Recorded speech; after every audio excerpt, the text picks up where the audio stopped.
Hello and welcome. You're listening to Adventures in the Vale, an RPG discussion podcast. I'm Jake. I'm Ross. Sit back and relax by the fire, for there are tales to be told.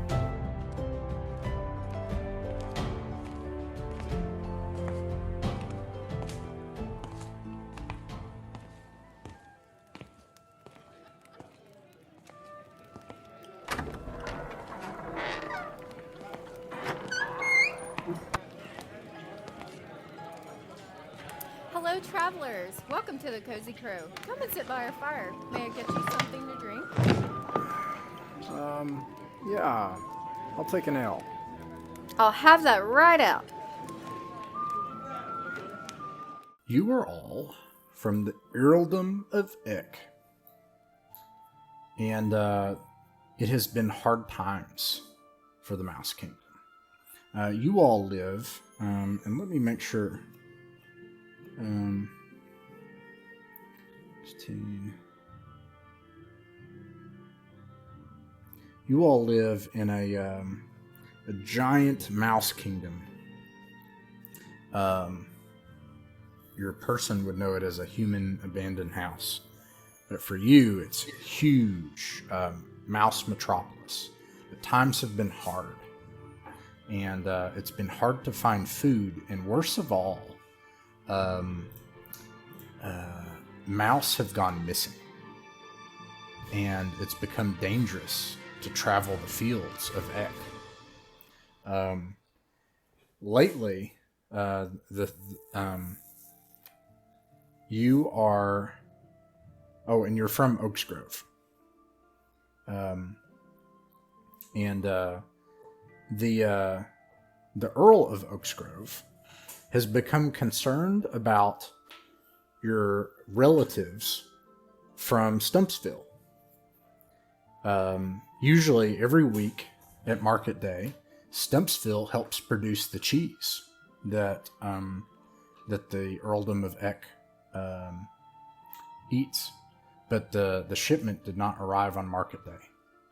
And so you all are the most brave of mice. And you were selected among all of your relatives to travel to Stumpsville across the Earldom of Ek and to determine the fate of those in Stumpsville and report back. Also of note, I guess because this might come up, money is what's called a pip. I like to imagine like a literal metaphorical a metaphorical representation of a pip is just a circle, but like it's probably a metaphor for just shiny things. Yeah, but so that's a pip, and so every pip is like 1 gold coin or whatever, and that's how you get paid. And also, and this is so adorable, I love this so much. The way you get XP is to find pips. That's the only way that you can get XP or treasure worth of pips. But then you get more XP if you give the pips to your friends to help the community. Oh. So it like doubles your XP. So that's how you like progress. You build up your mouse community. So anyways, you all have traveled across the Earldom, and it has been dangerous and cold and dark, and there have been giant birds who have flown overhead, and you've had to hide under huge blades of grass, and you've had to ford this massive river, which is just like a tiny little trickling creek, but you've had to like go across stones and make your way across and help each other up across it to get over, and then finally you make it out into the desolate fields of a forest that your human self would know has been deforested.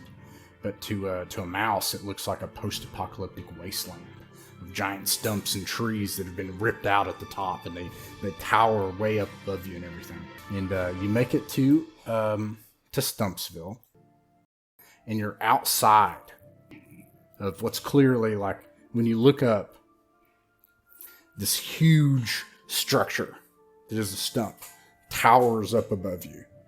And there's a little dark, narrow entrance, and you can see cart tracks and footmarks on the muddy ground here. It's clear that someone's been here recently. And you see a tunnel. And this is the only entrance you know of into Stumpsville. What do you do? Is it really quiet? Is there any sound coming from in there? Sounds. You can make a wisdom save.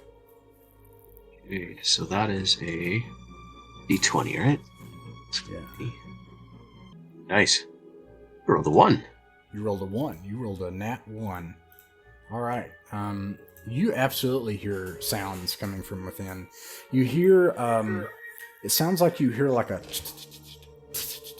off in the distance, echoing farther off. And then you think you hear like jeering and cackling from some creature. And you can hear something that sounds like talking. But it's way off. It's way further ahead. But definitely not what you would expect at the entrance of a town, eh? No. Right, I relay this to August. I'm hearing things in there. I don't like it. A laughter. That's uncomfortable. August just sort of looks around and ponders things. So I guess you mentioned tracks kind of leading into this to Stumpsville here, and are there any kind of tracks going around the stump, or is it all just sort of a road into this large hollowed stump? It looks like this was recent, and it looks like the cart tracks are leaving the stump, and then there's footmarks where they've gathered here, like a lot of different footmarks. It looks like people congregated here at the entrance, and some carts left. Just kind of thinking, if there's trouble in Stumpsville, if we really want to just investigate this on our onesies, or if we should, maybe head back and ask for help. It's quite the journey back, isn't it? Mm-hmm. Yeah, it'd be like You're right. days. I think it'd be days. Anyway. Well, maybe we best just do reconnaissance. Okay, but you lead. Dram. All right. I'm using my sling on this one. So, Thanks, that is. Oaks Grove, and I lied. No, I didn't lie. You're in an old abandoned house. It's kind of the metropolis of Oaks Grove, and it's between 3 old oaks linked by bridges, and there are pigeon riders. This is like the most cosmopolitan mouse kingdom in the Ek, and it's on the other side of the Great River of Ek. So it's quite a ways. Anyways. Yeah, we're stuck. All right. Yeah, Shim's gonna very cautiously move forward.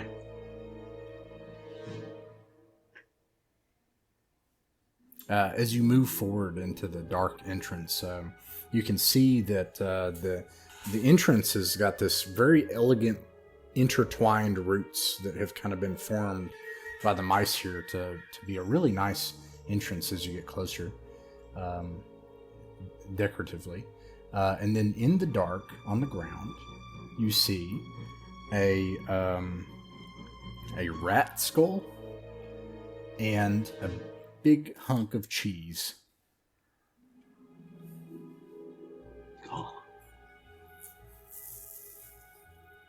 Big hunk of cheese. Does the skull look like it's dusty? Or I mean, do we need more light to be able to make details? Or can we tell in the light that we have if it's like a dusty old skull or if it's like a fairly recent or singed or anything like that? Do you all have any torches? I have torches. You light one of your matchsticks? Yeah.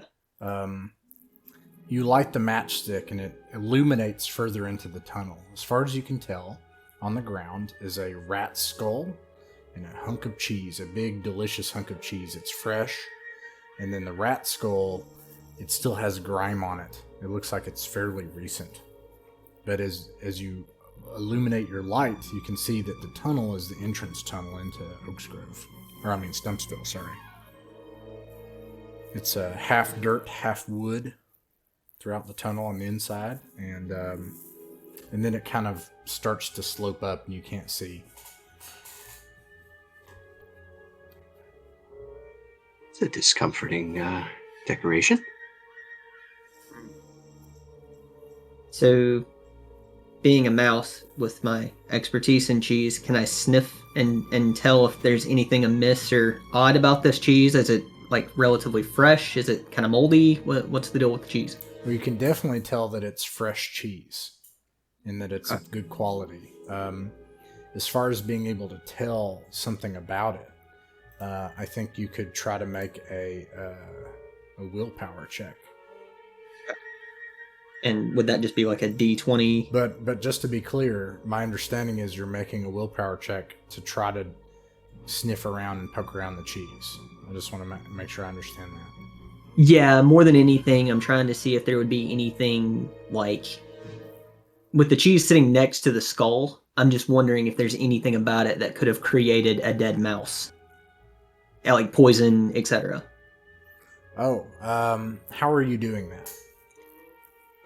Like I said, sniff it first, see if there's any like obvious chemically off-putting odor about it, or maybe even like taking a little whisker, like a lick of this cheese to see if I notice anything. And maybe licking it.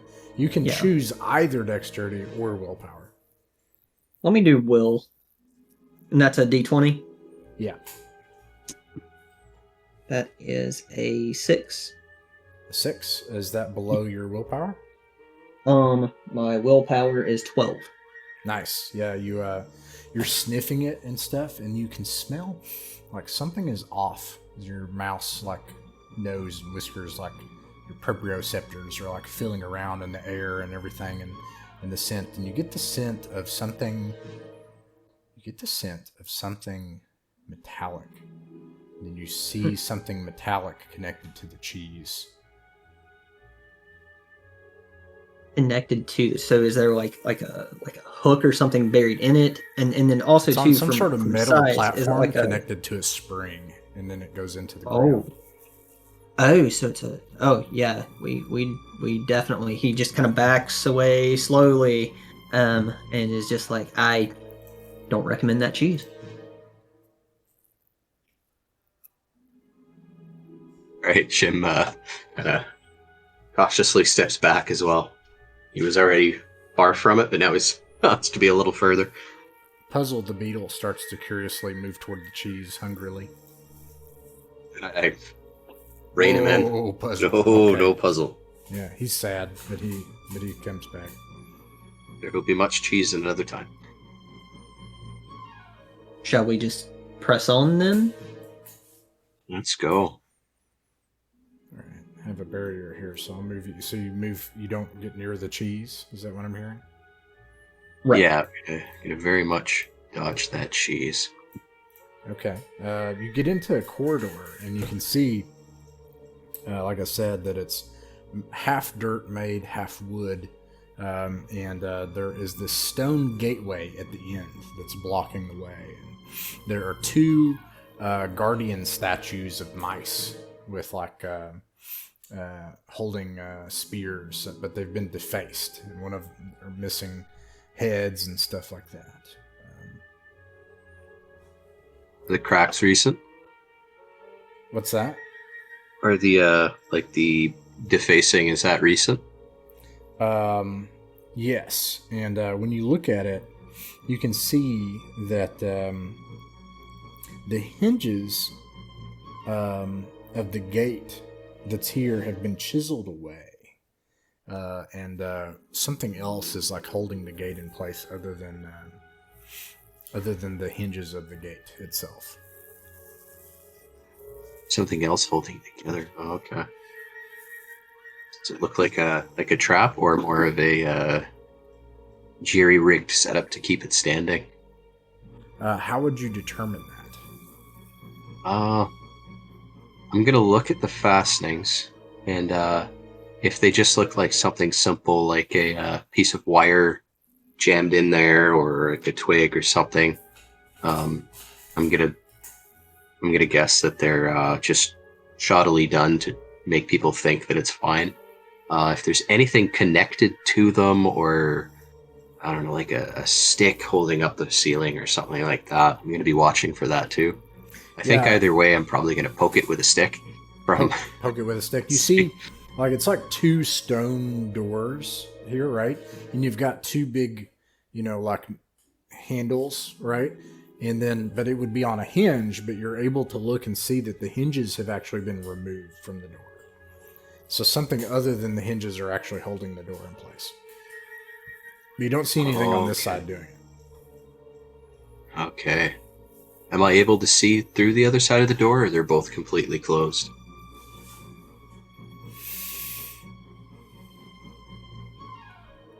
They are completely closed. Okay. Are there Alright, any like footprints, or kind of looking around, are there any like alternate paths that might have been carved out or tunneled through around this particular gate? No, you're really confident looking at it that looks like there's no other way in, at least this way, as far as you can tell.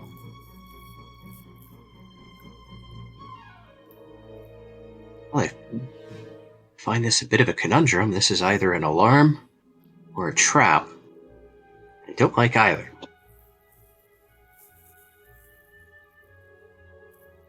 What do you have on you? What do I have on me? I've got a hammer, wooden spikes. I've got a sling, ammunition, and stones for the sling. Tiny little pebbles. A sling. What's the sling made out of? A little piece of Walmart trash bag? Probably, where yeah. I'm from, that's probably what the mice make them out of. Probably that. Some sewing thread that I found. Yeah. Fishing line. Fishing line, yeah. Well, if someone made a trap and there's a large stone door in front of us, I kind of feel like trying to move stone, that's sort of beyond our capability. We're just two small mice. What if we were to, and hear me out, just a thought, what if we were to try to use your sling and trigger that cheese trap we saw earlier? Okay. Right. I figured Yeah. we could probably use your sling and rocks and just get a nice fair distance back. And if you can hit the cheese and hit that wiring and the mechanism that I found in the cheese, it could at least spring something or move something or do something to where we could learn more about, what's going on. Worst comes to worst, it flings the cheese, we can then pick it up, and if we need poisoned cheese, well, now we have some. Alright, yeah. Yeah. Go back and I'll sling a rock at it. From a good safe distance. All right. This will determine simply how quickly you can do it. You can make a dexterity save. Okay, let's... Dex. Oh, it didn't like my pressing that. Maybe I've got that in the wrong spot. Let's put that there. Nope, doesn't like it. Okay. Roll 1d20. And 6. Nice. Okay. First try, and it hits the cheese.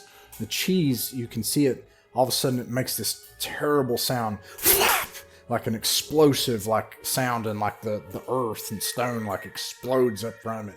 And this huge mechanism that it's connected to shatters the cheese and the rock. You can actually see the rock, the little stone, just get shattered by it. And this massive metal contraption has slammed down on the cheese.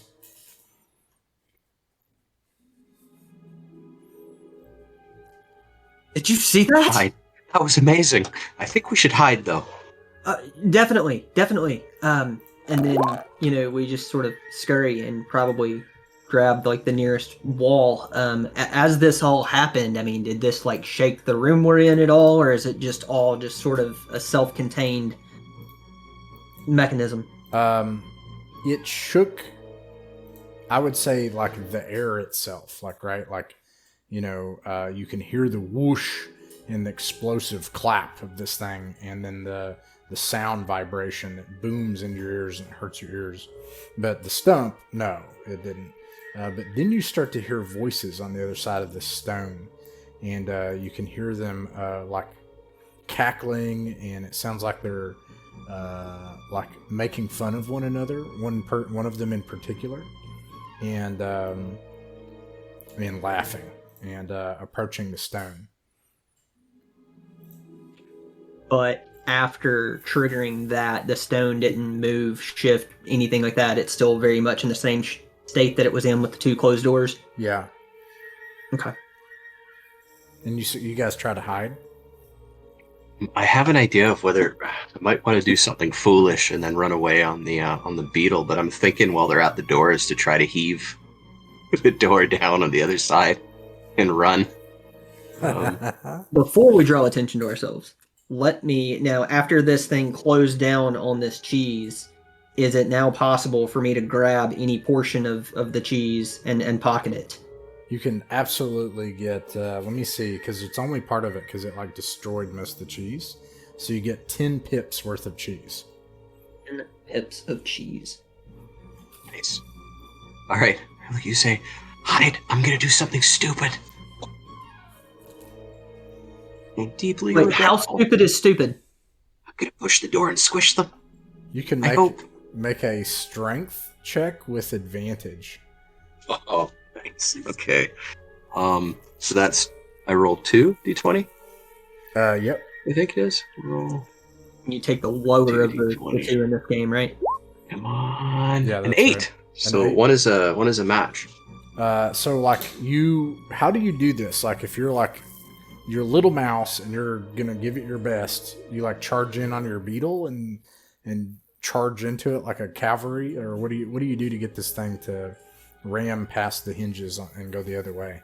Yeah, I'm thinking of going up with the beetle, and then kind of running towards the door. And my hope is to kind of turn it around, get him. Well, actually, no, I won't turn him around. I think I could turn around well enough.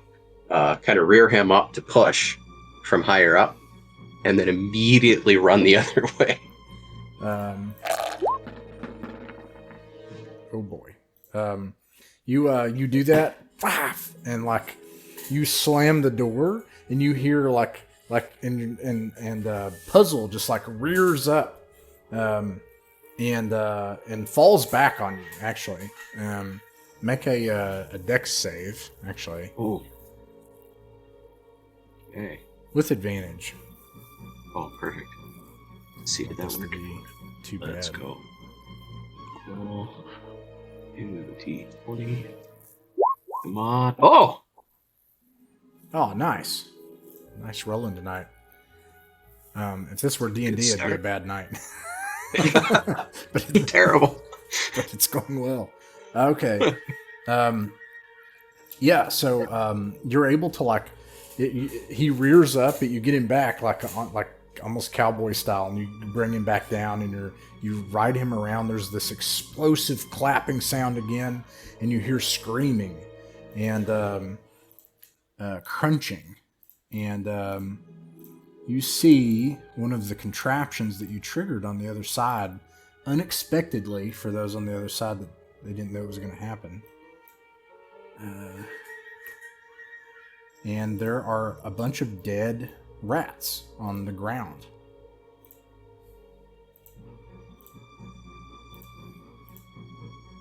And rats. Wow. Okay. You kind of, as you kind of, knock the door down, if you look back at August, he's just sort of looking at you, just deadpan, like, when you said something stupid, he's just a mouth little, just agape, like, what did you do? Cannot believe that worked.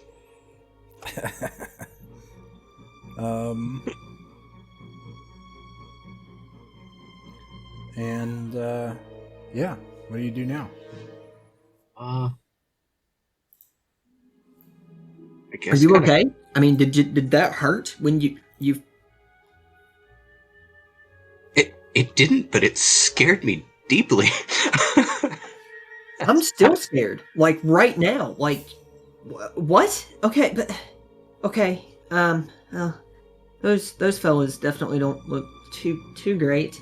And he just his curiosity is kind of getting a hold, and he just kind of peers in ever so slightly. He's got his torch still in hand, and just kind of looking around to get a better view of now what we see beyond these previously two stone doors. Yeah, so it's clear that the doors were propped up by one of these like giant snapping spring-mounted trap mechanisms, and it had been moved from its hinges so that if anybody tried to open the door, it would have sprung the trap and pushed the door the other way. But because this guy was clever, he rammed the door as they were going to check it and then set the trap off on them instead. And so the trap went off, and I rolled for damage, and it instantly squished all these rats. And they're like squished up in this mechanism now, and the door has crushed them. Wow.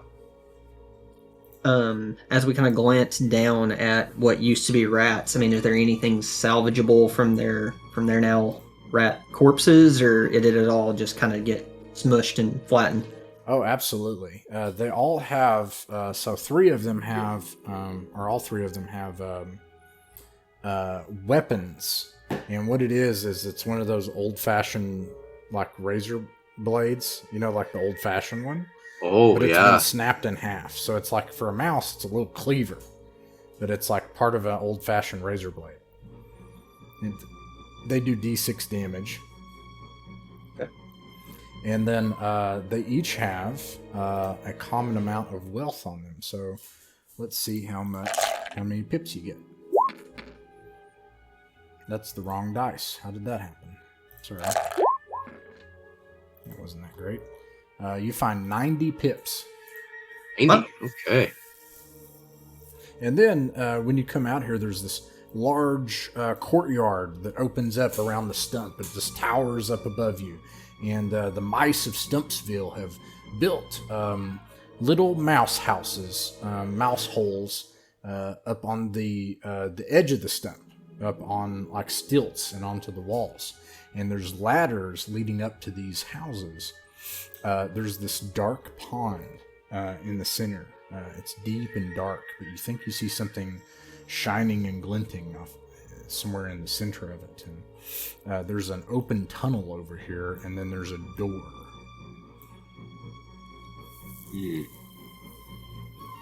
Up on all these houses and stuff, I mean, do we see any kind of signs of life, any kind of lights or skittering or anything like that would indicate that, there's people here? You, the only thing you hear, and you see little tiny containers of mouse alcohol, like I would say maybe like diluted poison. They were drunk and they were partying, and you're able to tell that from looking at them. And you get an indication that more of these things are around and probably partying, because you hear like little toots and cackles off in the distance. But other than that, it is still and cool here and quiet. So, I know we're mice? Yeah, mice? Peace. And you described what we just squished as rats. Is there like a dislike or a war between the mice and the rats, or are they kinfolk, or what's the relationship there? Yeah, rats are bigger and generally meaner, and scary. Okay. So we could potentially be looking at a gang of rats causing the trouble here in Stumpwood. Yeah, I think, I'm not. It's like I'm thinking like in game. It's like, well, not blah, blah, blah, blah. Shim's not too sure we should press forward because now we know what's happened, and it almost does seem like a better idea to go back and get reinforcements to retake the place. But at the same time, it's like, wow, now out of games. I want to do some exploring. I mean, we've already got 90 pips. I mean, how many more can we grab and carry as part of our before we head back and get the necessary help we'll need? And maybe someone here knows what happened and why. Oh yeah, we got to find a survivor. You're right. What do you think? Should we check out over here, or should we take a peek at one of these things? So you said the houses are pretty much kind of up, right? Like we'd have to do some climbing, but then you also said that there's like a pool with something glinting appearing in it. Yeah, there's this deep, dark pond in the center of Stumpsville, and there's something glinting, shining from the center of it. The houses, they just have like ladders going up. All you need to do is just go up them if you wanted to check any of the houses out.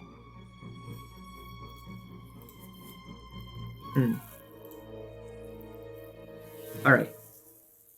I will start climbing. Try to keep an eye up at the top of the ladders with your sling. If you see anything not so nice coming towards or down the ladder, please cover me with your sling. And then once I'm at the top, I can make sure that you have a safe journey up. We can kind of have the beetles kind of cover our bottom of the ladder. If we've got something to tie them off or keep them here, probably for the best. Okay, perfect. All right, which one do you check out?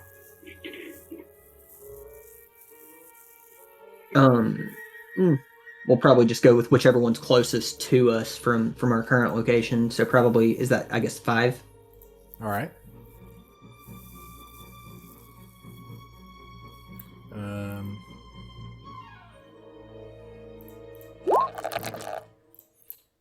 All right. You go up to 5? Yes. I'll start climbing my way up there pick the wrong one. and head up there and see what I run into. Okay, so you climb up the ladder, no problem. And you get up here, and it's a little mouse hole that's very well decorated. And when you look inside, you see that it's empty inside. This is a typical mouse house. There's furniture that's been turned up against the wall. There's a nice painting on the wall depicting a Stumpsville summer festival.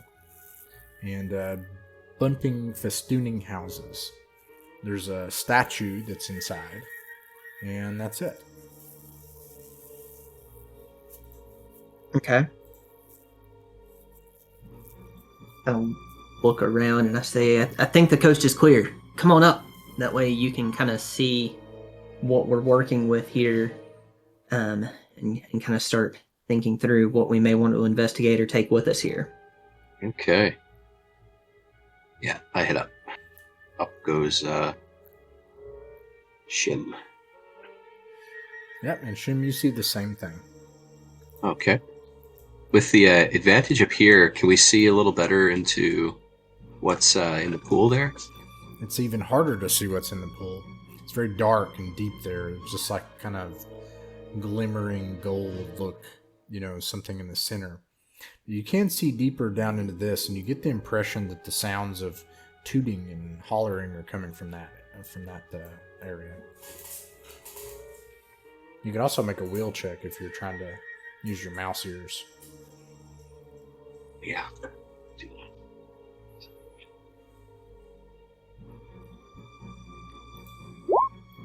Oh, okay, an 8. Nice. Okay. You hear something very briefly from over here. You hear a like a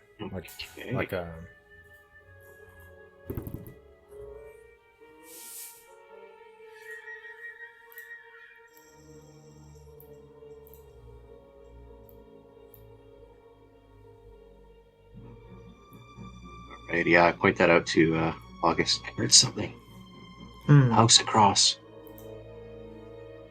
That probably didn't go through my headset. Oh, okay. No, I missed that.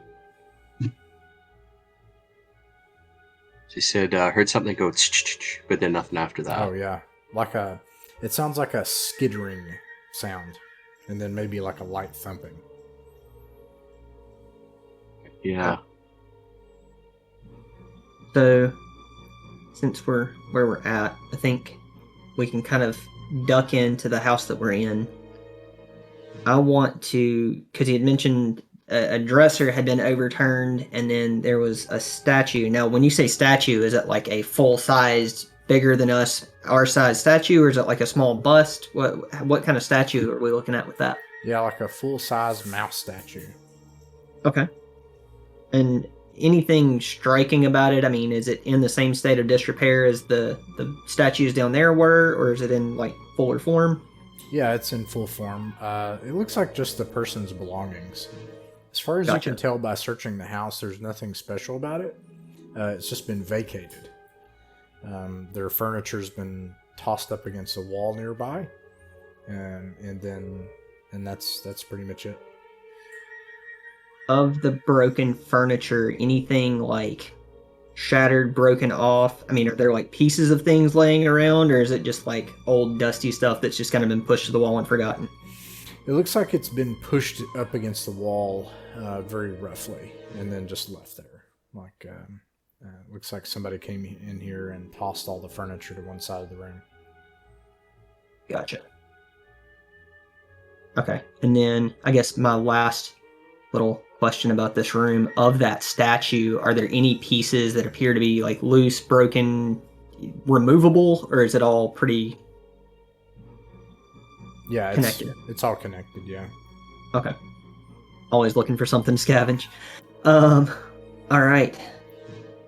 So that skittering you hear. Your beetle could probably scavenge the statue. You just have to figure out how to get it down.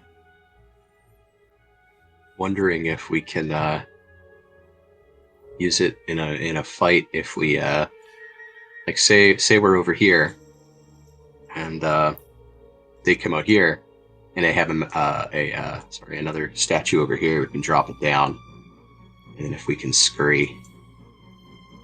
I think guerrilla tactics. Do you have any fishing line or tackle or anything? No, that would be great. Yeah. That's okay. I was thinking about putting the statue on the beetle and then smacking the beetle and letting the statue ride in the darkness, appearing as somebody. But I don't know how much that would buy us, or how much effort that would be, or if it would be worth it. What I'm thinking on that skittering, though, if you've still got your sling, you could potentially try to just, like, pop something over there and see if you can get someone to poke their head out or something. But at the same time, I don't know if we want to do that if it's something that we don't want its head being poked out, you know? Yeah. I could do that. We can hide in the house and just kind of watch over there. We both be spying on each Would side. you have a sight and a vantage point from the house? A sight and vantage point into the house? Yeah, so from the house we're in, if we were to do this crazy ass plan of swinging a rock at 6, where the skittering was heard, would we be able to see from 5 what may be up or around or coming out of 6? You can't see what's inside of 6, but you would be able to see if something moved around or came out. If it did that, you know.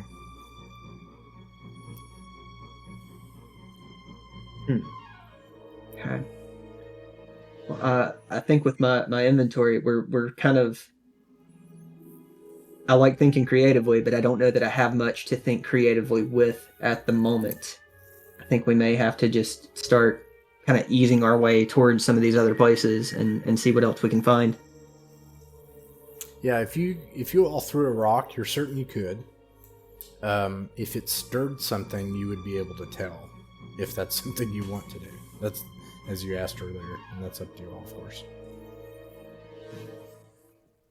I'm wondering, it could be another mouse. It could be a lookout. Some horrible bug waiting for us. It's hungry. Trying to think like a mouse would think. Like, oh, it's probably dangerous. Totally thinking about it's like nice. It's definitely. Oh yeah, yeah.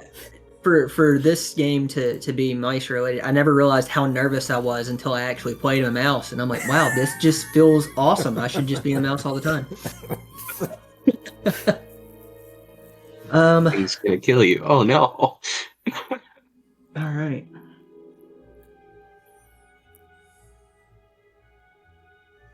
I think we should just go for it. I think at this point, maybe at least get to 4 and see if we can get any kind of sight vantage. Maybe the noise we make starting in that direction will cause 6 to stir. What do you think?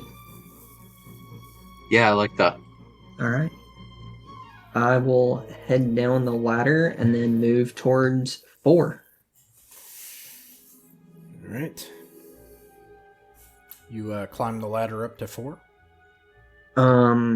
Yeah, with the same logic and plan that you're covering me with your sling in case we piss anything off when we move. Yeah, I got you covered. Did you want me to go down here and do it, or do you want me to stay up here with the I would think I would move down, cover your move down, and then you can cover my move up. All And right, then perfect. once I'm up, we can determine if there's any concern on you moving up after we kind of see what I can see once I'm on 4 and kind of looking around for a bit. All right. Trying to keep a particular eye on number 6 there. All right. When you climb up to 4 and you take a look around, you see a more Spartan and more lightly adorned mouse house with a hole going into the stump. And you see, as you look inside, there's a window here. There's a window here, right? Yeah, there's a window here. So you look inside the window, and you can clearly see inside the house. There's no one in. There's no one in the house. There's nothing in the house. Or no body in the house. But this place has been trashed. Stuff's been like broken, and furniture's like broken and shattered and thrown against the walls, and there's pots and pans on the floor. A lot of them look very nice. They look like they're very fine pots and pans. And then you see "Dead Rats Live" scrawled on the wall. Dead Rats live. I immediately look back to the 3 rats that we killed earlier. Yeah, I'll draw them, actually. That's funny. It looks like this. Dead rats live.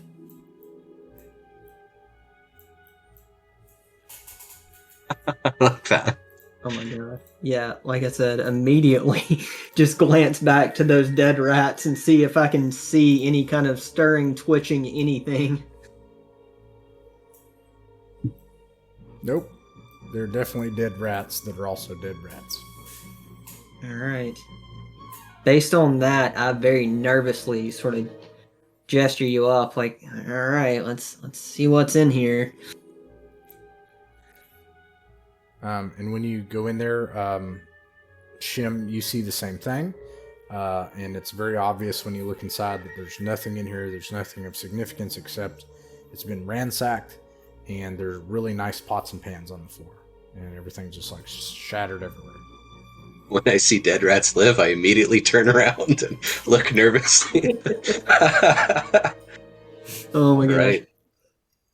So I guess we've got a door. This very dangerous tunnel, number 6, which might has something inside of it, and mystery door.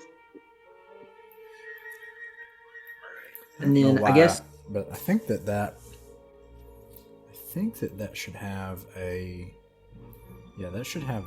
dynamic lighting barrier. I'm gonna fix that.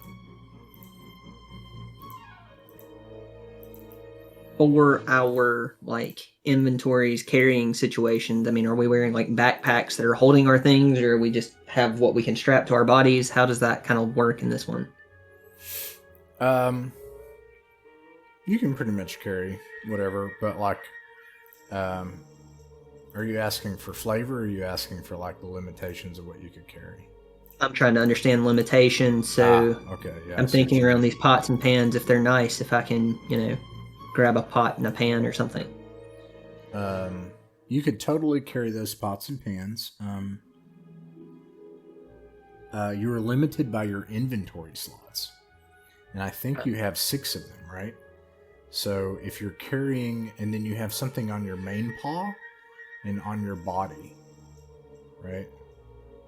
You've got body slots, paw slots. You've got a main paw and an off paw, body slot, and then 6 pack slots, I think. Gotcha. So your pots and pans would take up 1 slot. Okay. And then, like, if we were playing in person, we would literally, like, have a little thing and draw, like, a little pot and pan and then put it on your thing. Nice. I just did that. Nice. Who's got the I pots love and these pans? things. All right. Who has the pots and pans? I can carry them just in case I come up with a reason to need a pan. When you look at them, you only find 1 decent pan, actually, after looking at it. But it's worth 10 pips. Nice. Pans. 10 pips. All right. Excellent. Now what do y'all do?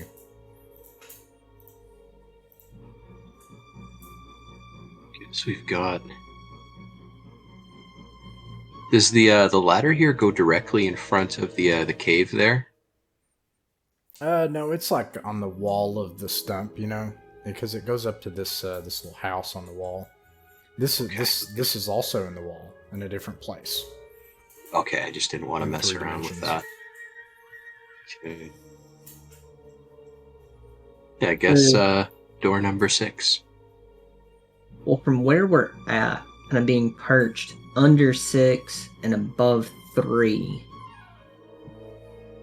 I guess as we're kind of looking down at 3 from 4, I mean, do we have a better view at all of what this could be, or is the darkness just kind of causing it to just be murkier? You could make a willpower check for 6, but looking into 3, it's just this dark water, but you're more clearly can see that something gold and shiny is at the bottom of the pond. Okay. You any good at swimming? I got wet once. Smelled funny. I don't feel like swimming. Okay. I think our best bet would probably be we can either move down that cave or check 6. Right, yeah, let's wonder if we should peek at the cave before we go to 6, just in case.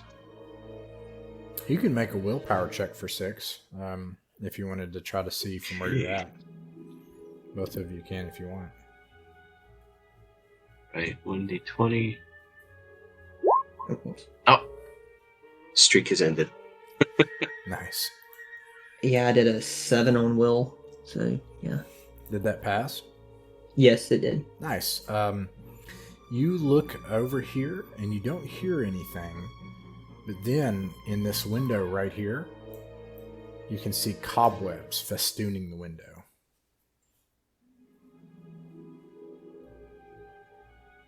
I wonder if that skittering's like a spider or something.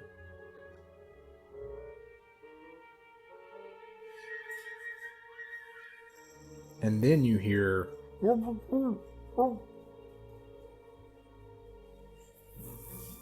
From here? No, from 6 from the house.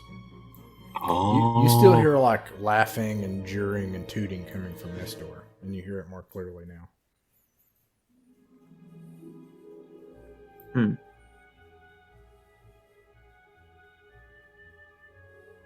Now I'm concerned for someone's safety. Yeah. Trying to determine if it's discretion or valor that I want to go with here. Yeah, maybe now would be a good time to throw that rock. There's a guard in there, or if there's a spider holding them. Or if they're just trapped and they'll go, "Hurr." Yeah. I think it'd be worthwhile just to kind of see what we get back out of that. Right. Little Shem's gonna throw a rock. with his sling. All right.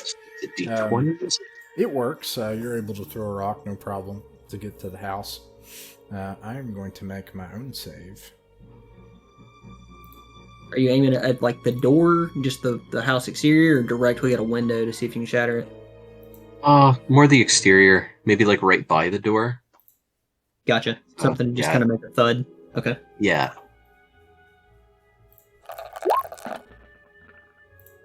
At that, you actually piss something off inside of it. It doesn't know where it came from, but you see this huge thing like claw its way out of the window and then kind of indignantly look back into the house wherever that thing hit, where the rock hit. And you see this big, giant spider.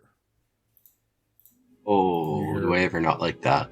And you hear mumbling coming from. Sorry, I don't mean to ping that. You hear mumbling coming from inside the house. No.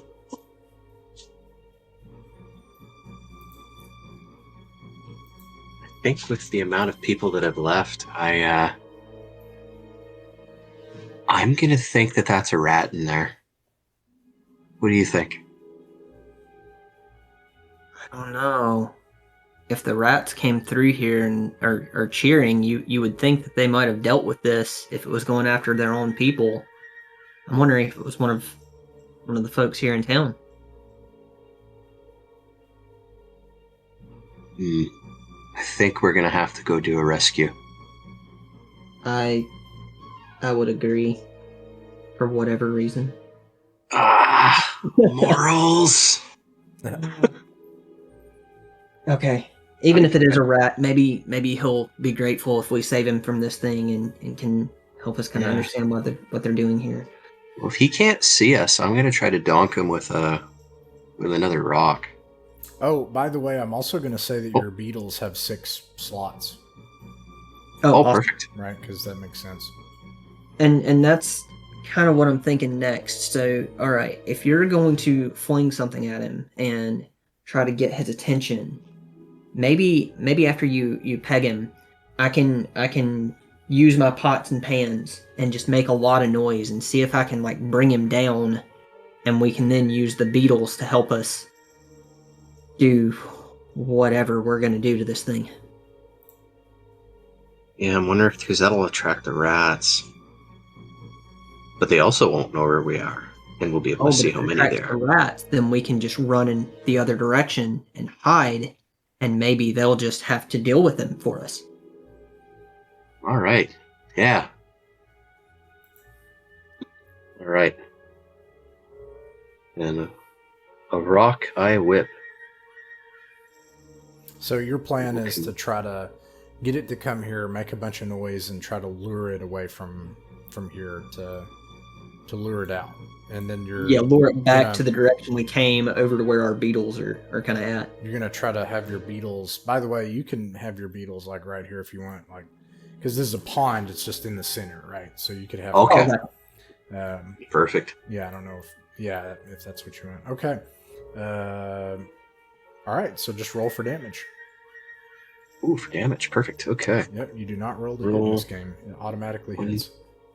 D6. 4. 4 damage. Let's see here. You kill it outright, actually. Oh, wow. And it curls up and falls. And crunches to the ground. And then you, let me see actually what happens to the next one.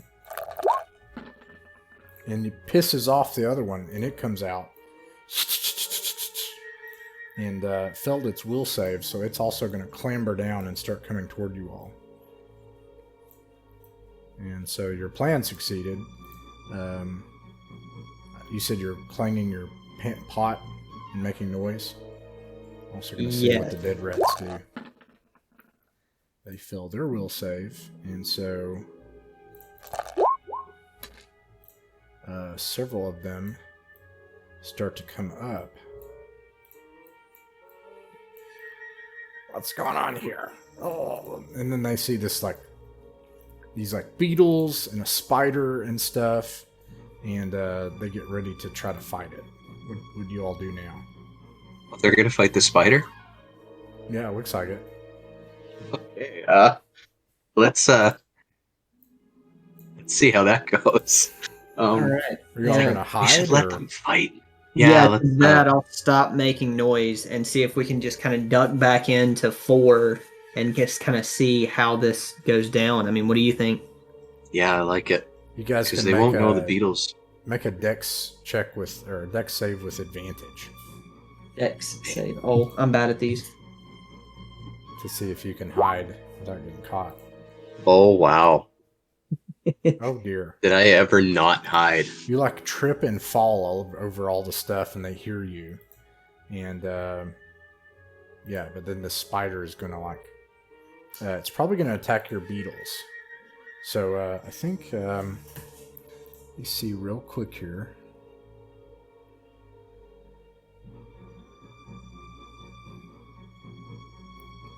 Dex save to act first. So that's what we're gonna do. So everybody can make a dex save, and if you pass, you get to act first, and otherwise they get to act. And then we just go one after the other. Hey, 3 this time.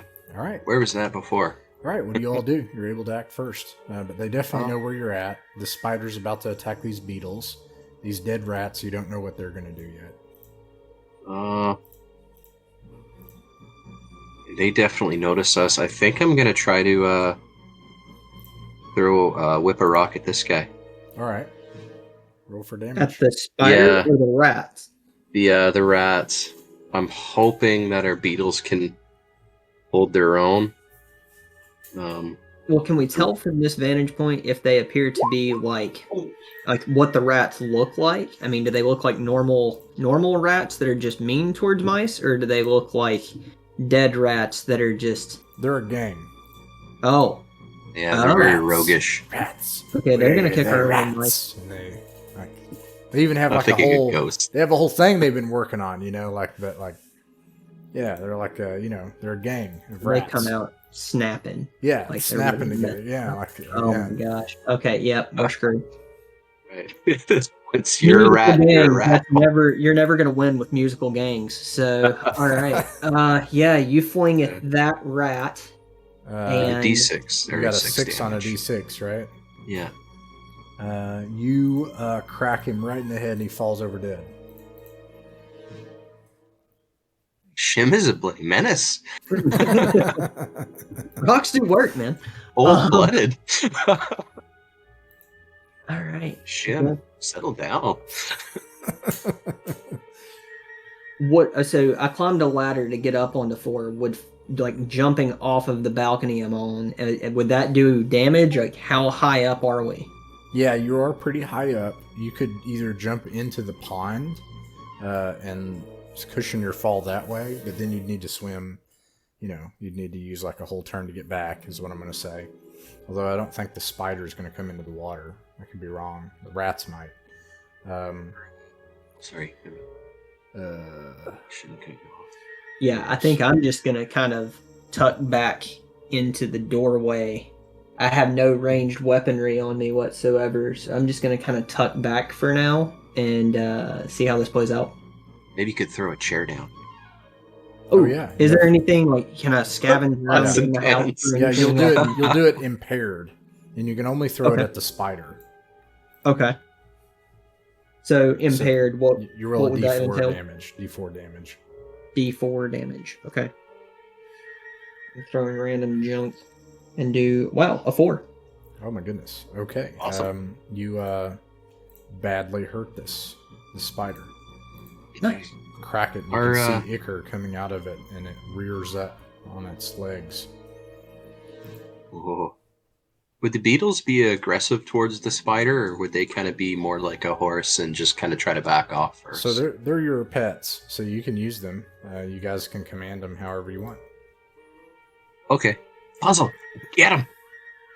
Puzzle. Okay, Puzzle. He rolls with his little beetle snout to hit and crushes the spider through, runs it through, and Beetle comes out the other side.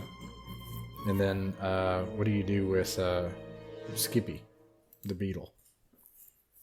I just say Skippy charge and hope that Skippy starts running towards the rats that I pointed at That's over the wrong there. one, sorry. He does, and he hits a rat, and now it's the rat's turn.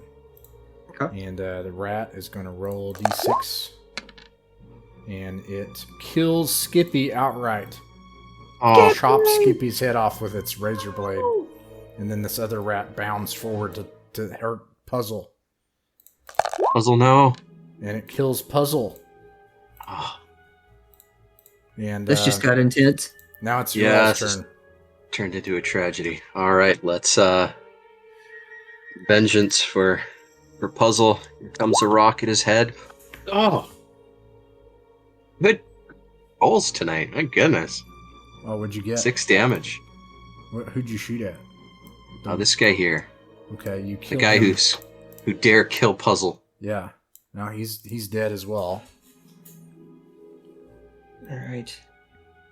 And are they in like more debris throwing range, or do I need to start to descend to do anything here? You'd need to descend to do anything here. Okay. I just kind of look back and I'm like, cover me your best you can, and I just start descending down the ladder with no other options. I don't think you're in range.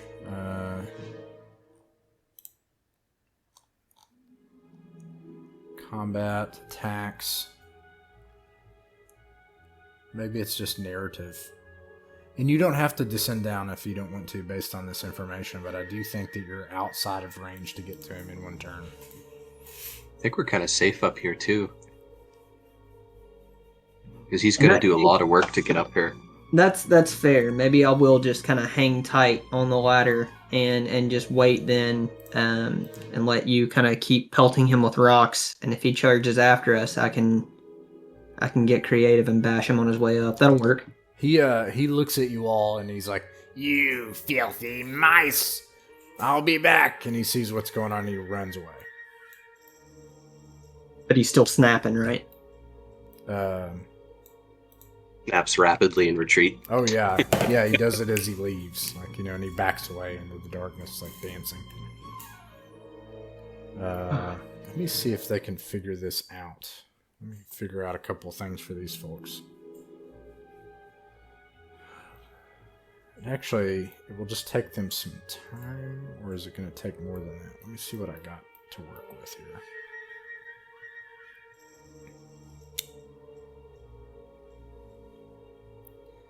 They're going to have to try to do a couple things to be able to pull this off.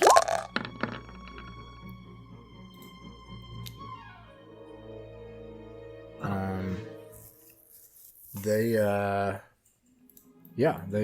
go down into a hole. Yeah. Mice are freaking intense, man. Wow. Yeah, it's very lethal, right? Like you don't want to die, so you want to cheat. It says it right here. Like this is definitely sums it up. It says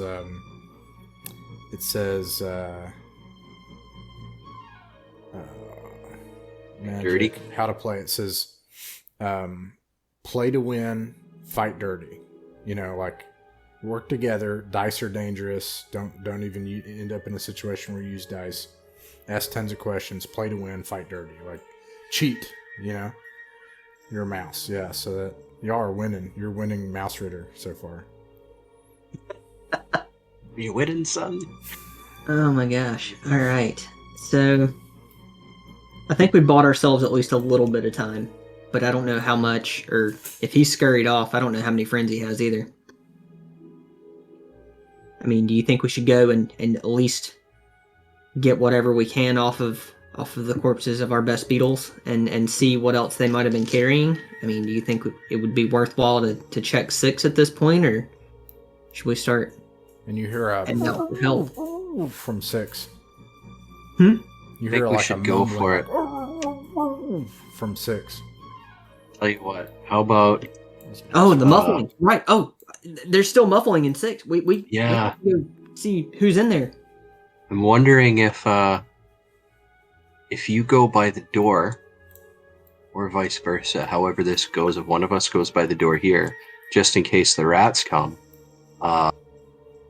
If we can make it up to 6 without being seen by anybody else, then the other person could be like, "Oh no, hurry, they're coming," and run, and then you can escape and hide, but I'll also be alerted and know not to move a mouse whisker. I like that. Let's kind of proceed like that. Let's just move very stealthily. Cover me the best you can with the sling. I will make my way up and just see how it goes. Okay.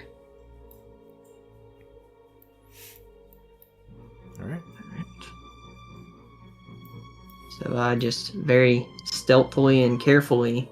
Oh wait, I leave my pots and pans up here so I can stealthily and carefully, and then just kind of move and ascend to 6. And as I arrive, I just sort of kind of try to barely open that door and see what I see. You hear more muffled sounds and sounds of excitement coming from here. From here, you think you hear a rumbling noise, and then as you approach, you climb up the ladder and you go in here. You see dark cobwebs festooning the windows and the doorway, and you have to. Do you have like a fish hook, or what do you have? Let's see. I have a musical instrument, a disguise kit, some torches, some rations, poisoned cheese. I left my pots and pans back there. What's your weapon? I'm using a hammer, so you have probably like a stone hooked to a stick. Yeah, you have to use that to kind of make your way through, and then you find 2 mice inside that are stuck into the cobwebs, and one of them, actually starting with this fellow here, this person you have heard of, but you've never met him before. He is the great hero mouse Panir. And but he's tied up. It is said that Panir once faced off against a cat itself. And but you've never met Panir before, but you've heard of him. And then the other person you have heard of and you know quite well, this is Rockfort. And Rockfort is your you have a long and tumultuous relationship with Rockfort. What's your relationship with Rockfort? I'll tell you that, and because you know him well, he means well, but he's young and he's always trying to compete at everything, and also is kind of a bit of a kleptomaniac and just constantly takes things. He's got like pockets full of crap, like all the time, seeds, bundles of twine. He's got a little aviator hat that's made of electric tape, and how do you know Rockfort? You know him like really well. August is probably one of the mouse guard that kind of helps cover this road normally, so that's why he's begrudgingly chosen to be dragged on this recon mission. And we'll say that Rockfort is probably one of his fellow guardsmen's pain in the ass little brother who's always trying to be bigger than he can be and doing these crazy little things and going on these adventures. And as I see him, I just shake my head and I'm like, oh, Rockfort. Yeah, your little brother is trying to be a big hero and be like his big brother, and it's just causing problems. And as you find Rockfort in here, and also the hero mouse,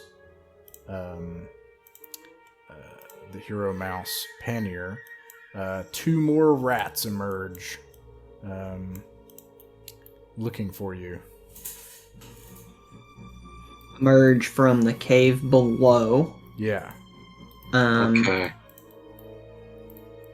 Am I aware that they have emerged, or I'm probably still pretty focused on what I'm seeing? That is a good point, and I think we actually roll for that.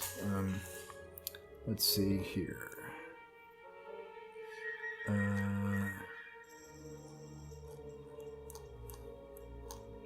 Combat. Each side Make a dex save to act before your opponents. Ah, this is funny.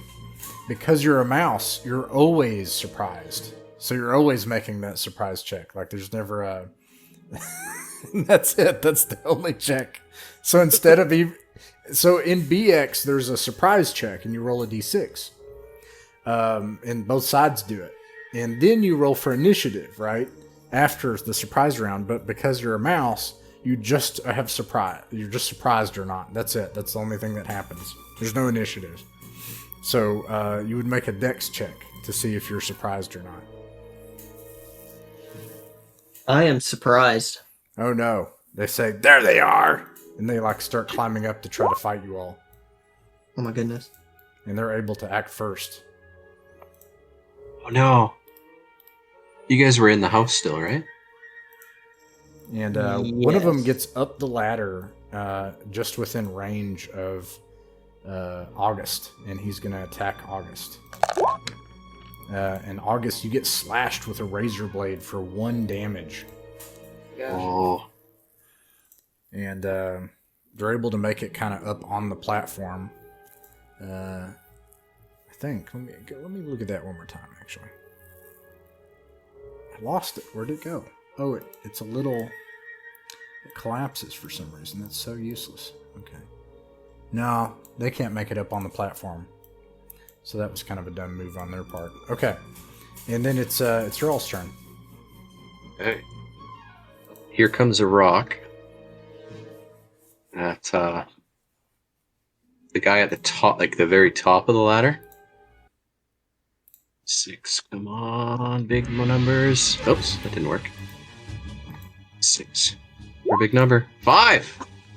5 for Nice. the one at the top. Yeah. Let me see if that's what that does to him. You kill him. He falls off the ladder dead. Oh, does it hit his buddy on the way down? Let me see if he can succeed on a dex check. He got a 13. Turn that down just a smidge. He failed, so he also falls off the ladder. Let me see how many feet he fell. It's not feet, it's inches, but same thing, whatever. So he takes d6 damage from falling. Splat! He takes 2 damage. He's already wounded. So he's badly wounded now. Alright. And then, your little brother, Paneer, or not Paneer, Rockfort, he's going to jump. I'll get him! And he's going to try to run forward and attack him. No. I think he'll make it. Let me see what Rockfort has. Let's see. He has a little sling. So that's all he's got. He's got like a little slingshot. And he kills him because he only had 1 hit point left. Wow. Oh, Rockfort. Wow. That was intense. And then It's really, really frightening. Rockfort comes up and he's like, I didn't need you to come and help me. I had it. That was pretty obvious by the way you were tied up. That was great. I had it in hand, and then like Panier's like, well done, heroes. The cheese processing plant though there are still dead rats left, and I have terrible news. They've let loose I have no doubt because I can hear it from here. They've let loose the guardian snake. We used the guardian snake to ward off rats, but well, now they've let it loose and it's angry. Oh no. That's a problem. It is a problem. A lot of people could get hurt. And never mind the fact that why Jack is still back there and we have to get him. Who's Jack? And then Panier puts his mouse, like little hands on his hips, and he's like, this may be my last battle. But I knew this day would come. Jack is the He's the steward of the cheese processing plant. We need a clever plan. What did you do when you killed the cat? Everyone knows the story. Ah, yes. Well, it was in my younger days. Why, 3 months ago. And I did a backflip in the air and then pierced the cat in the back of the head. It was more surprise and daring than it was cunning, really. Foolish, actually. So you see the older brother look kind of cross August's face, looking down at Rockford, like, don't you even get ideas right now. That is not how we're going to do this at all. Rockford's like his eyes are wide, like, oh, that's cool. That's what we need to do. Okay.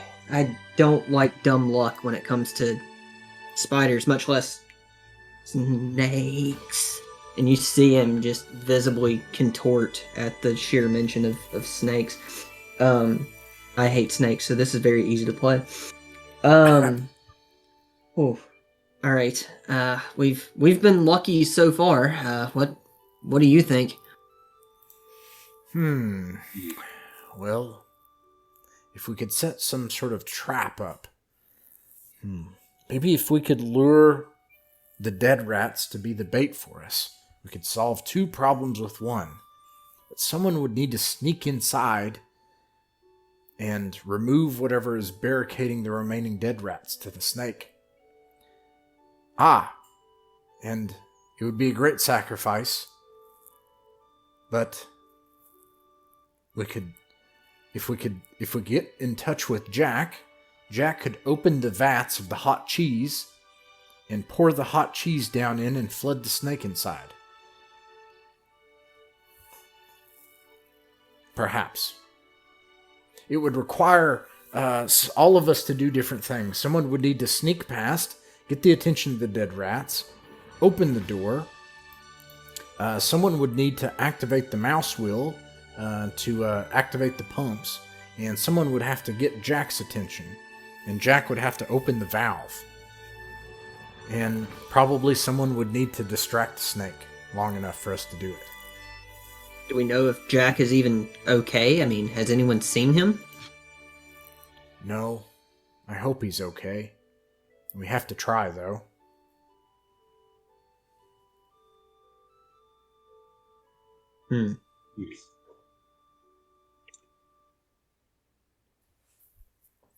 Let's see, I could get rid of the barricade for the rats. Could pretend to be a rat. You guys, I could pretend to be one of the other rats. Say, the mice are attacking. I have a disguise kit, so that's not a horrible idea to at least sneak in and try to get the attention of the rats. Now, earlier, I want to say that we heard them drinking from anywhere that we've been along. Are there any remnants or traces of what they were drinking anywhere that we've passed that we might have seen, bottles of rat hooch anywhere? Oh yeah, it's everywhere. It's really clear that there's like rat hooch everywhere. Broken bottles and stuff like that. For this, I mean, can we test to see if it's flammable the way normal alcohol is, or is this just like more just not so flammable? It's totally flammable. Absolutely. Flammable is always good. Yeah. If we could figure out some plan, bring it all together, if we prevail today, and he puts his arm around Rockford. Rockford and I, we climbed up here to take the town statue, and we pushed it there into the pond yonder. And, it seems Stumpsville is ended. So perhaps we could bring it to Oaks Grove, and they could benefit from it.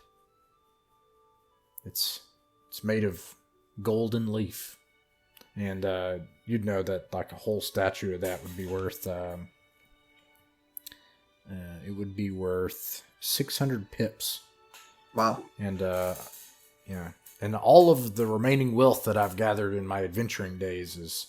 I also tossed it down into that pond yonder. 140 pips worth. So, I'm concerned for Jack. Deeply so. I'd like to know he's okay. But at the same time, I wonder the value of trying to take on a snake with just who we have here. Do you think it would be possible to disguise one of us, sneak in through the rats, see if we can find Jack, and confirm if he's alive, and then if he is, help him out. If he's not, cut our losses, grab that statue, and get our way back to, was it Oak Grove, Oaksville? You know, see if we can get some reinforcements to fix the cheese. It's a risky maneuver, in that two people would need to be real sneaky. But I have another idea. If someone was willing to try to pretend to be one of the rats and could succeed, I'm convinced, drunk though they may be, that the dead rats have something of value they've taken from the town. There must be something down there in the Great Hall that they're keeping here. There's no other reason for them to be here. They took most of the townspeople. They plan to feed them to a cat. Oh dear. Yes, they're at their rat base further north of here. That's where most of the townspeople have been taken. So the fact that rats are still here means that there must be something there. Perhaps if one of you could sneak inside with them being drunk, you could find and snatch that, and then we could, with them distracted, check on Jack. Well, I can volunteer for the distraction plan. I can use my disguise kit. I have a musical instrument. We'll say it's a accordion that I've just pieced together of random rat crap. And if they're drunk, I can easily mimic drunk matter. In fact, and he grabs a nearby bottle, just throws a little bit back, and he's like, I can easily mimic drunk rat long enough to distract them. But for you all, you have the real danger of kind of going in and seeing about finding Jack and helping him to safety. Do you think you can handle? Rockford says, I'm sneaky. I can find Jack. I could climb up onto the cheese machine. Okay. So we got one guy distracting the dead rats. We got one guy finding Jack. So now there's the mouse wheel. What was the mouse wheel for again? That opened up the cheese vat, right? Yes. I'm concerned that they may have let loose the snake in order to bar the passage. But if someone could be very sneaky and careful, maybe we could get Jack out without needing to confront the snake. Rockford's like, I volunteer. I can do it. Right. So we do. So we have the failsafe for the snake, because if it comes out and we can drop the cheese on that, then we can escape.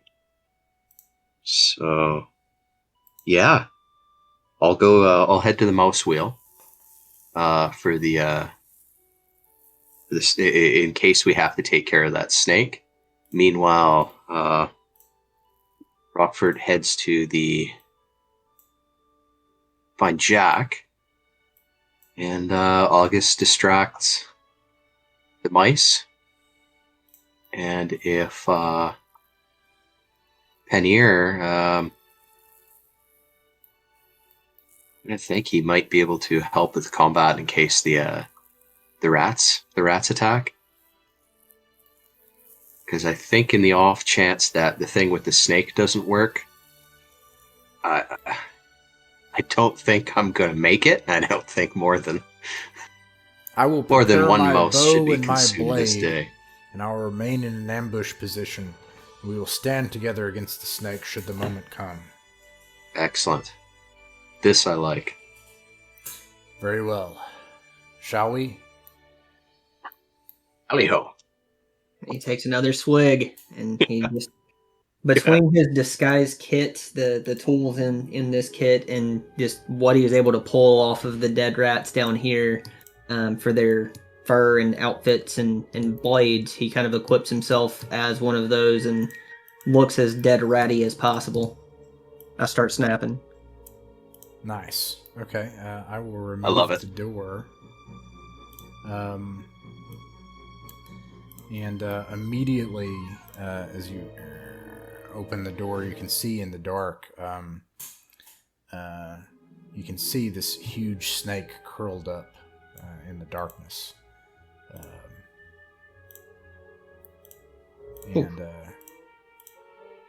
Its tongue He looks slithers like out. The art.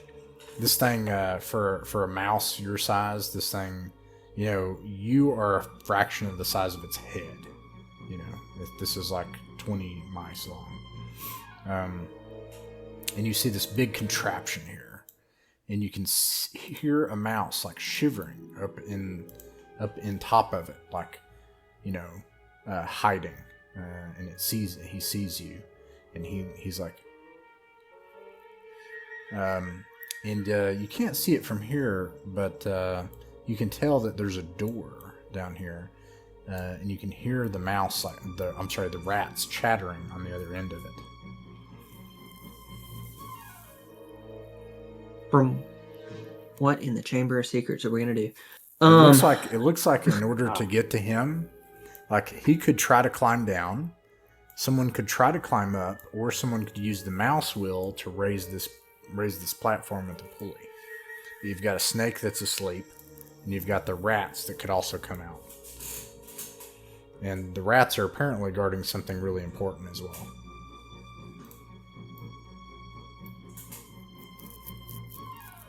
Okay, I've got an idea, but I can guarantee it's terrible. I'm thinking if the snake would try to eat the rats, we could potentially pit those two parties against each other. But most pressing and most important would be to rescue our comrade who we can see here. Yeah. And the rats know about the snake because they're the one that let it loose. They're basically using the snake to guard that area and protect them at this point. Have they been coming in and out from here? The rats? Yeah. At some point, yes. Yeah. How is that possible, you might ask yourself? There is another way in there. Yeah, because there's you see a rat asleep and snoring back here with a big bloated belly surrounded by cheese. And there's a ton of cheese back there. That's back here? Yep. Okay. So if we can find the way in here, and now I'm trying to think of another plan here. I'm wondering if you can, August, if you can get over here, and drop some fire into there. There's a sneaky way in there. He's gonna want to run out here. He's gonna have to remember the snake. And then, oh goodness,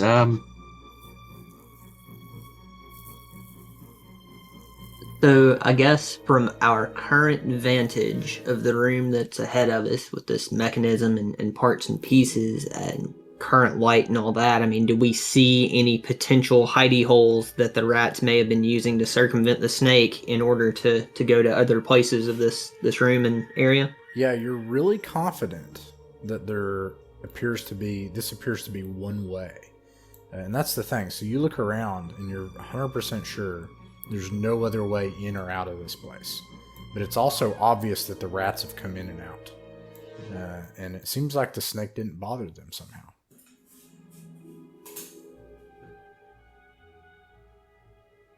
As I was checking for the rat's disguise from the dead rat, would there been anything on its person that would have seemed off, smelled a certain way, looked a certain way, anything scale-esque that may have been used to, befriend or charm the snake in any way? Not exactly, except they seemed like they were at ease at the time, like they were partying. They didn't seem threatened by the snake at all. And Panir, he comes up and he says, They must have the flute. They've taken the control mechanism for the snake. Snake charmer. I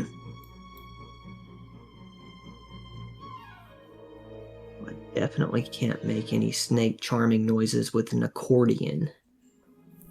So It's obvious that the dead rats must have the snake flute.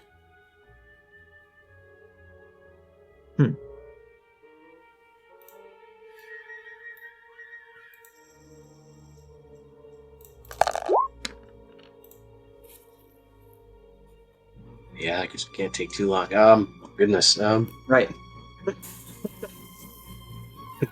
There's rolls happening. That's okay. So It's I'm gonna okay. peek down Nothing here. to see here. Don't mind the man Sweet. behind the curtain. I need to take care of the wheel. This is my goal. I need to get that taken care of so that this thing can come down. And then... You can also see an escape path up here. But of course you all can just leave, I guess, too. So Yeah. It's not snake size, though. There's also that. And Yeah. this snake can't fly as far as you know.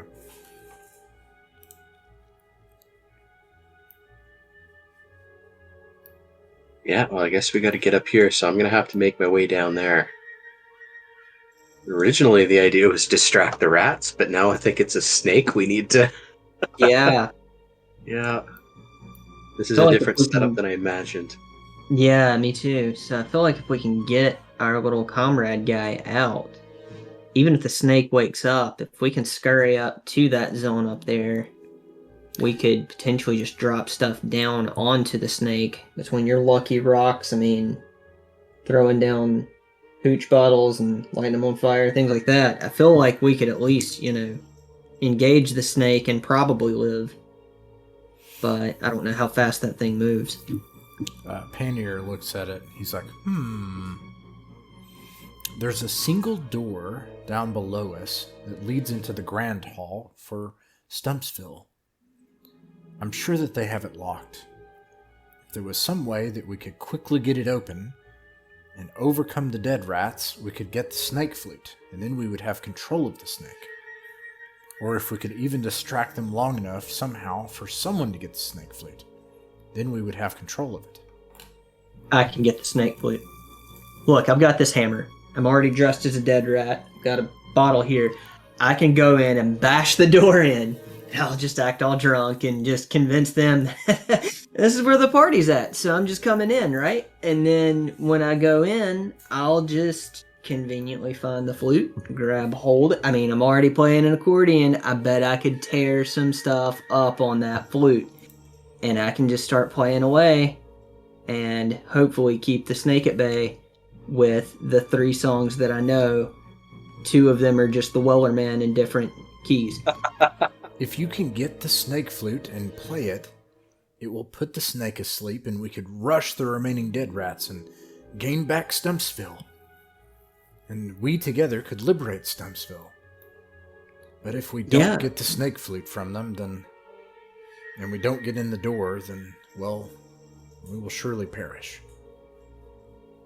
It's a risky plan, but I think it's a great one. And I think, while I'm at it, I can just see if I can hit the right note to convince the snake to eat the rats. All right, let's go. Let's do it. So you're going to go and try to get in the door with a disguise kit on and look like a dead rat? A drunken dead rat, yes. How do you use the disguise kit to make yourself look like a dead rat?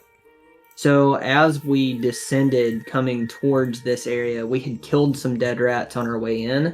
I figure between the disguise kit kind of giving me the additional just looks of their ears and facial structure, I also grabbed their clothes and stuff on the way in, so I'd be dressed the part, and then just kind of have some scuffings and some ear adjustments to look more rat-esque instead of more mice-like, I suppose. And probably wearing a hood of some kind just to kind of cover less mouse ear and probably kind of have some. Yeah, they have they have a hood and stuff, and you have their raggedy clothes and everything, and gloves, and you just look like maybe you put something under your boots. Do you have kind of stilts, so you're like this like awkwardly tall mouse, you know? Yeah, make it to where you look like a rat. Okay, so you look like a dead rat now. Now, what do you all do about the snake? Are you trying to sneak past the snake? Is that the plan? Is the doors here that we're trying to get to? No. He was saying that it's underneath you all. Actually, Okay. You're like on a ledge right now. Yeah, I guess we're still gonna need a distraction for the snake. Well, I guess if oh crumbs. And at that, Paneer says, I will distract the snake. There's got to be a safer way. What if we got Jack to just squeal as loud as he could and try to, like, deter the snake's attention long enough for us to drop down on this door? He puts his mouse paw on your shoulder and he says, I won't endanger Jack. The time has come. And he climbs down. And he like. Has he always been this cryptic? He like sneaks forward, and then he's like go ahead and try to get through the door, you know. And he waits, and he sneaks up onto the snake and everything, and waits, you know, in case the snake wakes up. Got my sling at the ready as well. All right. Bombard the snake and at least anger it enough. All right. Yes, with this in play, I kind of come down towards the door and then just sort of check it at first to see if I can just open it. If is it locked, or is there any chance I can open it? It is in fact locked. And I'm going to see if the snake wakes up. I just kind of look back to my comrades and say, here goes nothing. And I take my hammer and I just swing a big hearty swing at the door to see if I can bash it open. Oh, okay. Make a strength check. That definitely wakes up the snake. And yeah, here we go. All right. Strength check passes. You shatter open the door, and there are two dead rats standing here, and they turn around like, who are you? And I just kind of lift up my hooch bottle from my little dead rat jacket and say, I'm here to party! And then the snakes, you can see it rearing up above Paneer, and he pulls out his, what do you call a sewing needle as a sword, and he's like, don't dare! Not today.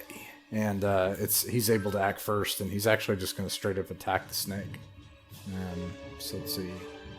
He had a surprise, so he's also going to do a d12 of damage. And he stabs it right underneath its chin for 7 damage. Okay. I'm going to huck a sling bullet at that fella. Go for it. Here goes. Big numbers. 2. He's also going to do it. That's a 3. Bonk. And, it hits it like in the eye and stuff, and it backs up. And before it's able to act, sorry, what were you saying, Chris? When they were like, "Who are you?" I just kind of appear drunkenly and hold up a bottle and like, I'm here to party, and I'm all like trying to convince them I'm a dead rat. All right, make a willpower check with advantage.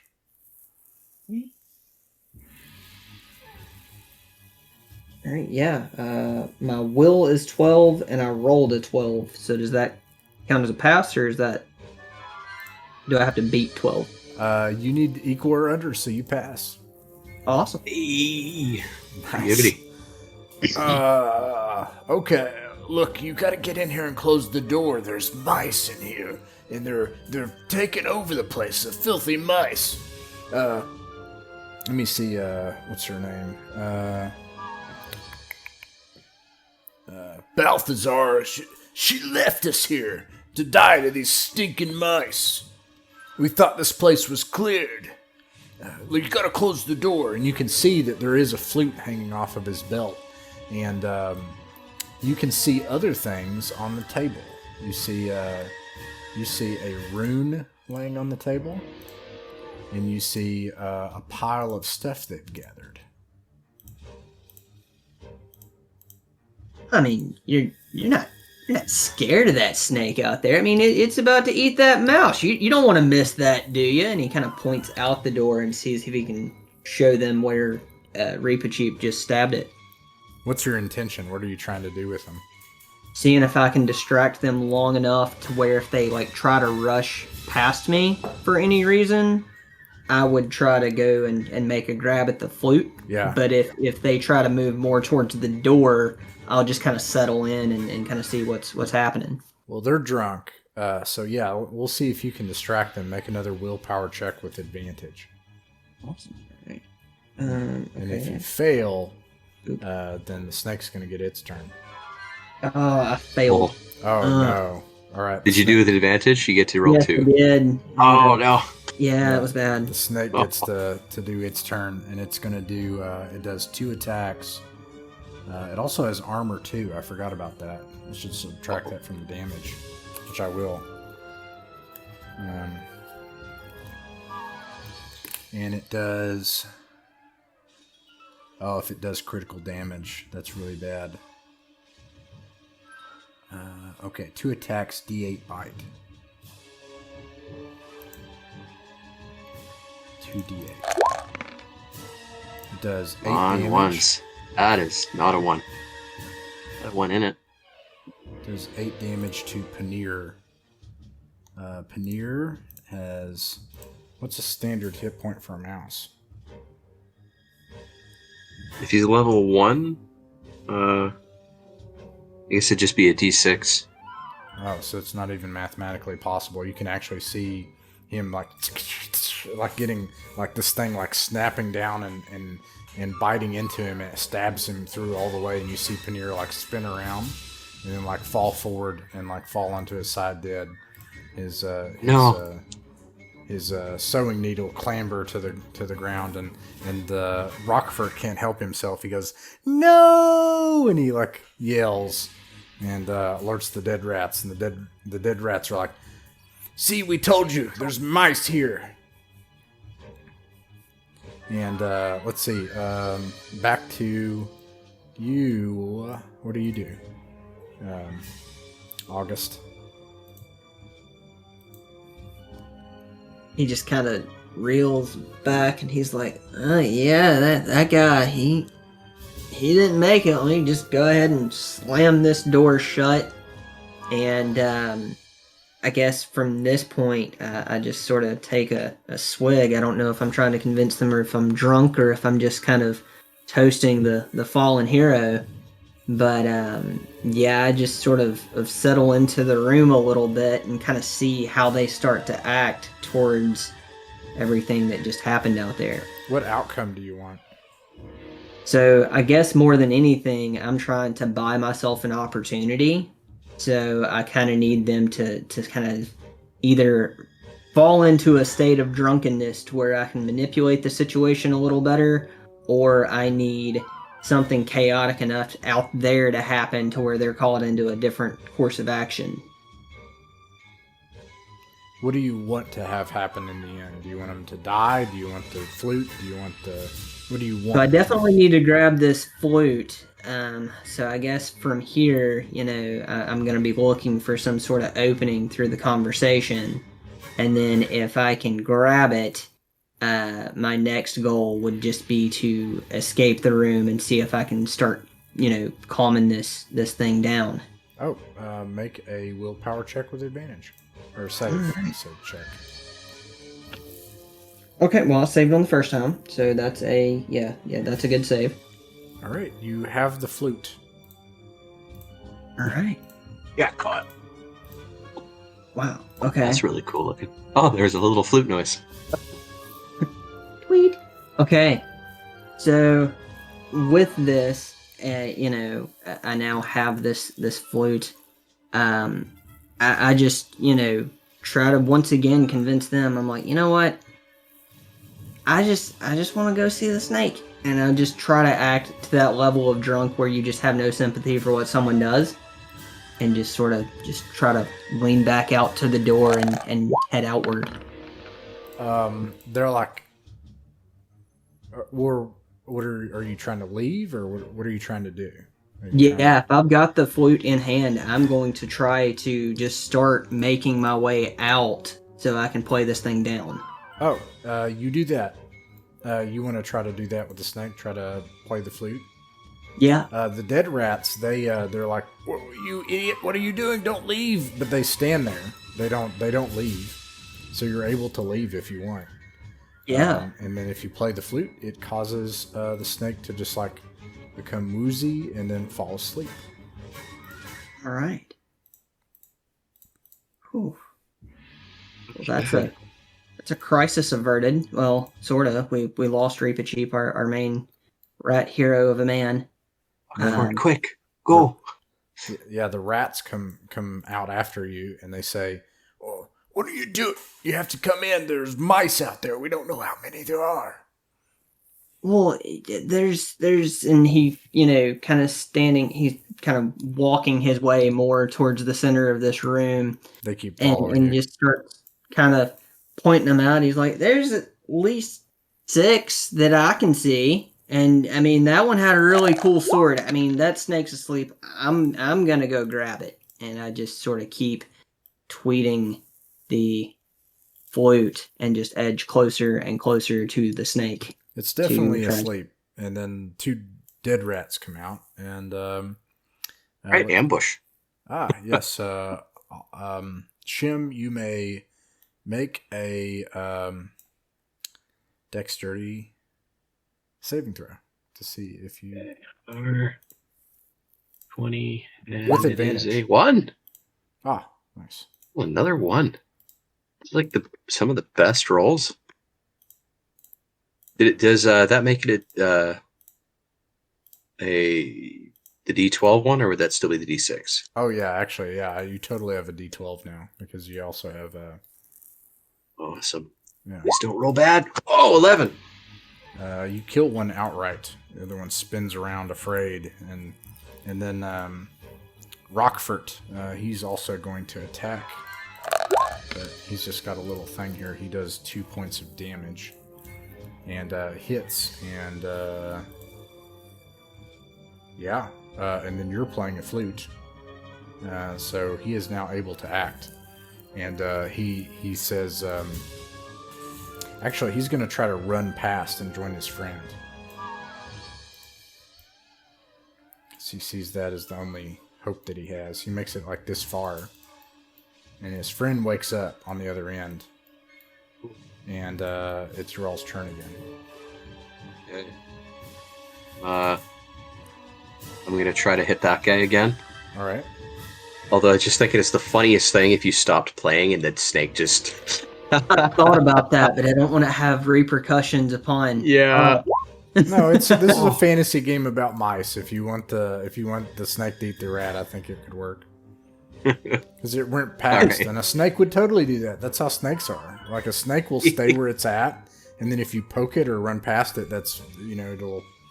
I mean, with it being right there, I just sort of like scoot back towards this door, and I just stop playing to see, if it wakes up long enough to just nom this rat that's just right in front of it. Yeah, it absolutely does that.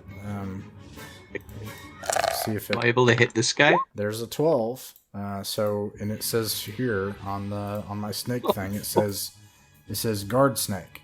On a critical, swallows whole. So you just see like. Oh, that is horrifying. And you hear it and you see it go down its throat as it consumes this rat. Wow. And am I able to hit this guy with a sling? If you want, yeah. You have a surprise Alright, too. 6 damage. Oh, yeah, you kill him outright. Play the flute, play the flute. Yeah.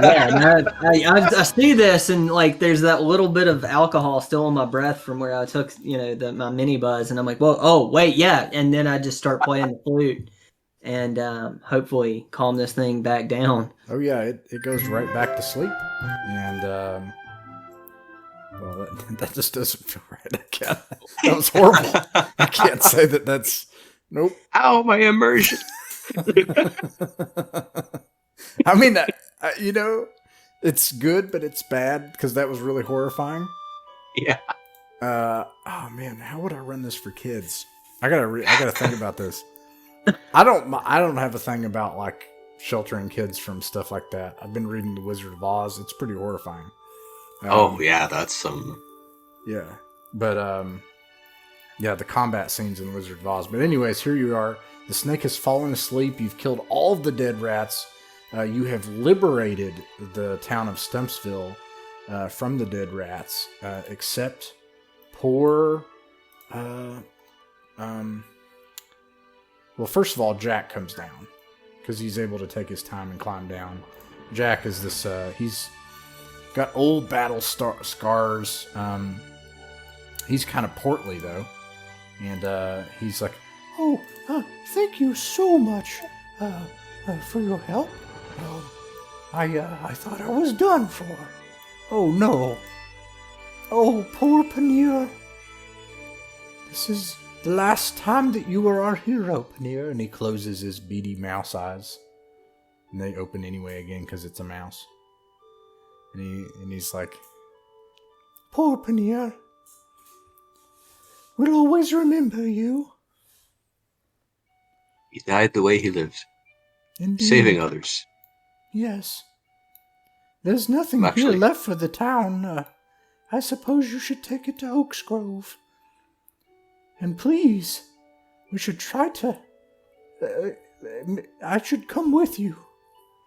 And we should try to find the others.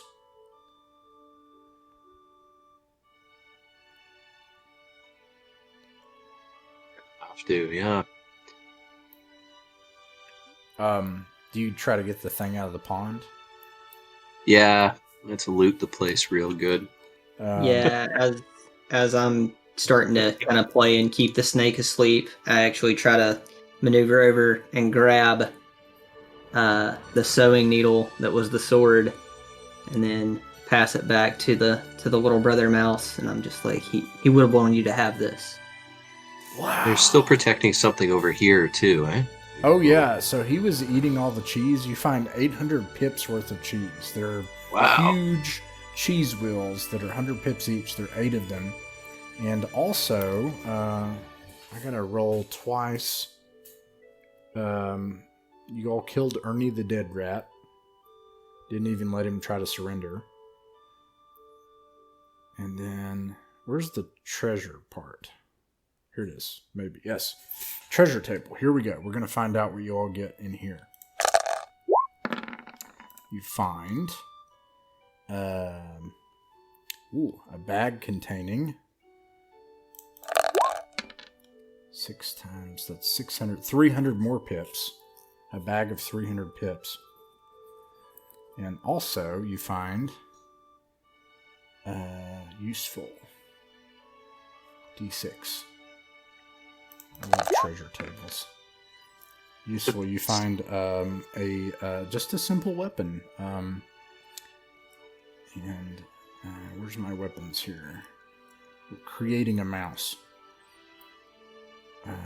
1, 2, 3, 4, 5, 6. You also find a stick.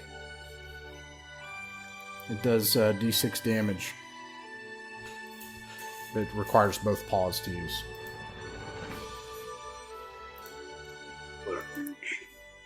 Okay. Does anybody want the stick, or are you going to sell it? We'll probably just sell it. Yeah, I could sell this thing. Okay, this stick is worth 1 pip. 1 pip stick. Okay. You all have saved the town of, liberated really the town of Stumpsville. Somewhere to the north, the dead rats are working for the evil cat Balthazar and stealing mice, and have dragged them off somewhere. And that's the end of the Stumpsville quest. Mythic Mountains RPG is a private online play club that focuses on folk RPGs. Folk RPGs are the games that belong to all of us. They're what actually happens at a table between friends. It's their voice that has the authority on what is fun and what works for them. Weekly, we upload our games to allow others to sit in with us. The channel isn't monetized. We don't own the artwork, music, software, or games shown in these actual plays, and you can find links to their authors in the description. Like, subscribe, and share if you wish, or don't. Just like games in person, you're welcome to pull up a chair, sit in, and watch some of our games. No performances, no fancy equipment, just regular people playing folk pencil and paper role-playing games and having a good time. We hope these games will prove a source of enjoyment to anyone just wanting to listen in, anyone looking for examples of how actual groups run and play folk RPGs, and most importantly, if you haven't found your group yet, you're welcome here at ours.